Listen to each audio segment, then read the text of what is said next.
Do we have my presentation up, please, on the screen? Yeah. So I call this the Norwegian Maritime Strategy, Blue Growth for a Green Future, and the Norwegian Maritime Cluster, because it's a huge cluster we have in Norway, as you have probably understood.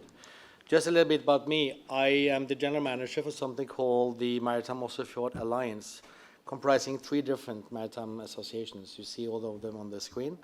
Oslo Ship Owners Association, Ocean Industry Forum Oslo Fjord, and Shipping Offshore Network, which is the one that is involved with these international projects, and Klaipėda. But all in all, this is a very comprehensive group of associations, and we are located at the Norwegian Ship Owners Association. But you know, it's a lot of work.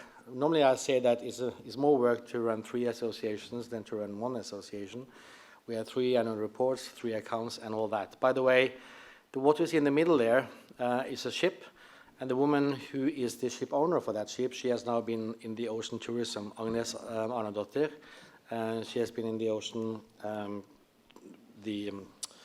tourism downstairs in the cinema. Anyway, this is a figure I want you to look at. This is what we call ocean industries. This is a model that was developed by Professor Torgeir Reve, who is also the Mr. Cluster of Norway. He is the one who introduced the cluster theory in Norway in 1992, the one I will tell you a little bit about. You see, ocean industries is a lot. We talk a lot about the maritime, which is up to the left here in this model, but you have a lot of different activities going on in what we call the ocean industries. Kongsberg is one of those companies in the ocean industries that is, they are on the sea, in the sea, below the sea, and everywhere else. And to you, Andrew, talking about these business cycles, I am very happy to inform you that some of these companies are very, very old. We'll get back to that. Kongsberg is one of those old companies. As some of you might know, Norway is the 4th worldest or the largest shipping nation. Depending on how you count, you can always count differently, but based on the value of vessels, we, with the 6 million people, we are the 4th largest in the world, meaning that we have a lot of infrastructure in Norway related to shipping and to maritime. One of them is the Norwegian Ship Owners Association. This is where we have our office. This is where my home, in a way. So it's a beautiful building owned by the association that goes back to 1909, the association, not the building. And as you can see from here, it's an employer emergency and preparedness association established in 1909. There are some 130 members, and there are 1,400 ships and rigs worldwide, 50,000 seafarers from 50 nations, including Lithuania. And if you look at the next slide, we have some of the ship owners in Oslo. I run the Oslo chapter of the Norwegian Ship Owners Association, and you may be familiar with some of these companies and logos. And Andrew, Fred Olsen, as you can see there, they were established in 1848. Will Wilhelmsen was established in 1860-something. DNV, which you know, but they're not on this slide, they were established in 1864. And what really is interesting to me, and I'm sure to you as well, is to see how come that Fred Olsen, Will Wilhelmsen, and some of these companies can renew themselves time and again and time and again and time and again. It's really incredible how they do that. You know Höegh LNG very well, many of you, and of course you remember Independence coming up in 2014. It was a big day for you guys and a big day for Höegh LNG as well, because you picked the name yourselves. And just so you remember this, the facts are always important and words matter. The ship was called Independence by you, but this happened before the invasion of Crimea. But the ship sailed up after the invasion of Crimea, so it became an even stronger symbol of what the name is, namely independence. Now, as you also know, perhaps Höegh LNG has another company called Höegh Autoliners, and for some reason we have many of these companies in Oslo. We have many car-carrying companies. One thing in Norway is we have something called the Green Shipping Program, which can be quite inspirational as well for you guys here in Lithuania.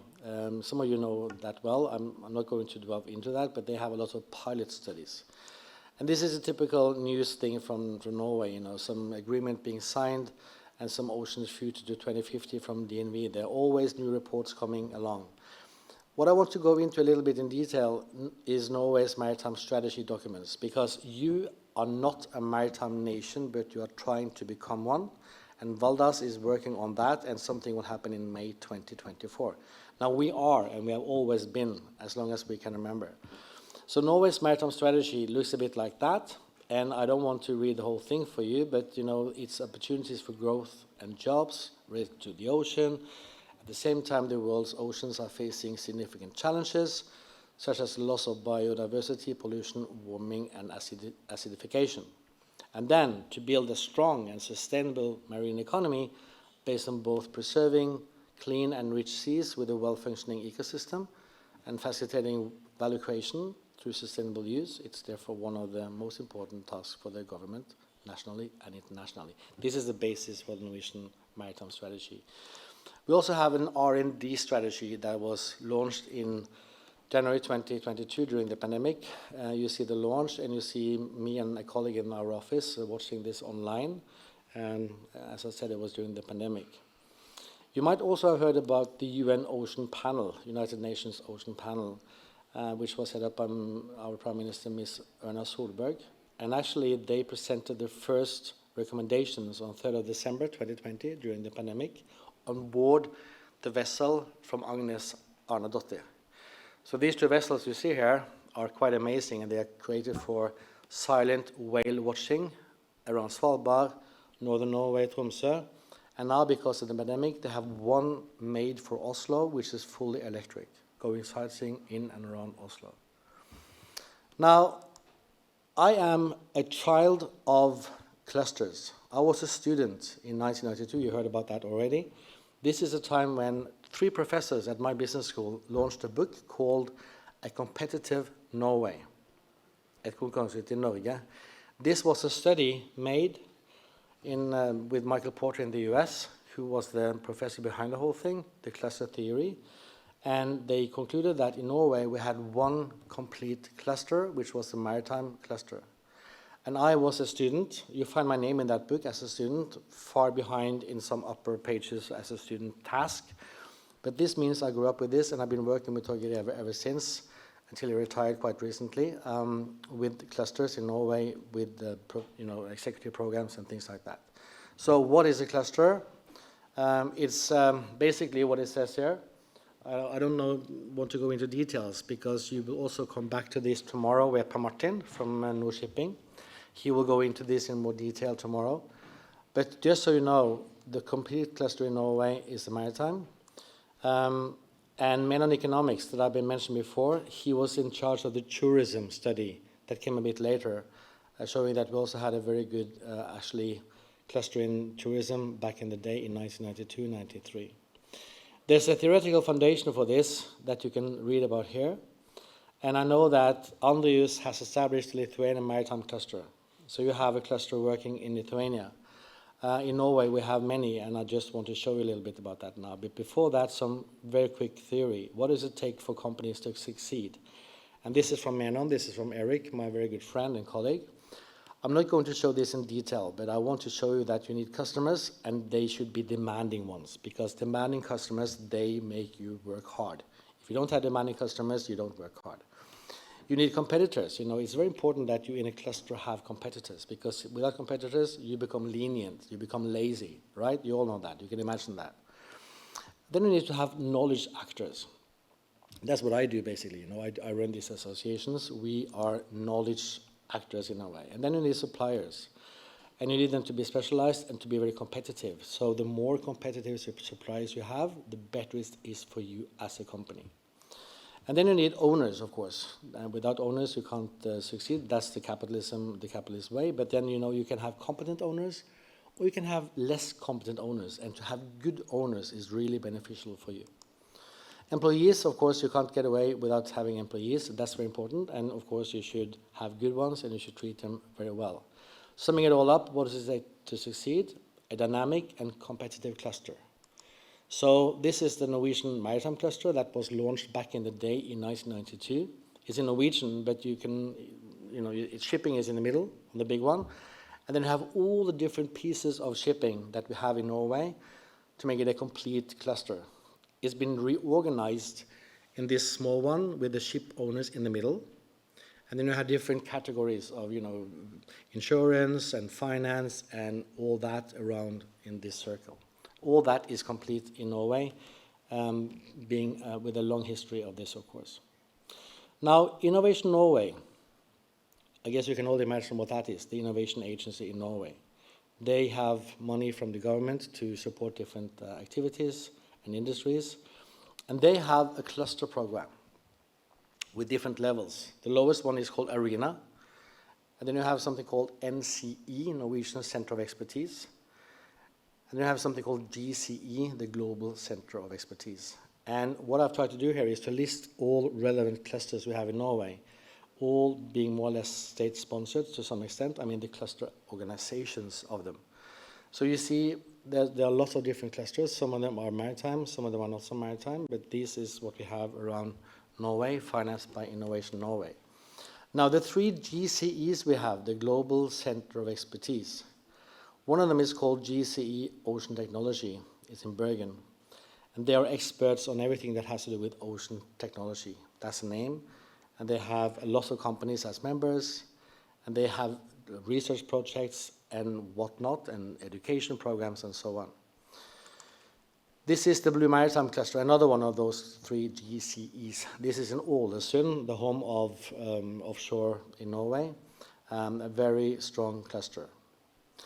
Now, towards the end, I just want to remind you what I already told you about. This is the report made by DNV and Menon Economics every 2 years, the leading maritime cities of the world. You remember me mentioning these 5 pillars that they measure the cities on. Here you can see them listed. 1 to 4 are the ones that are used where we use objective data from a database.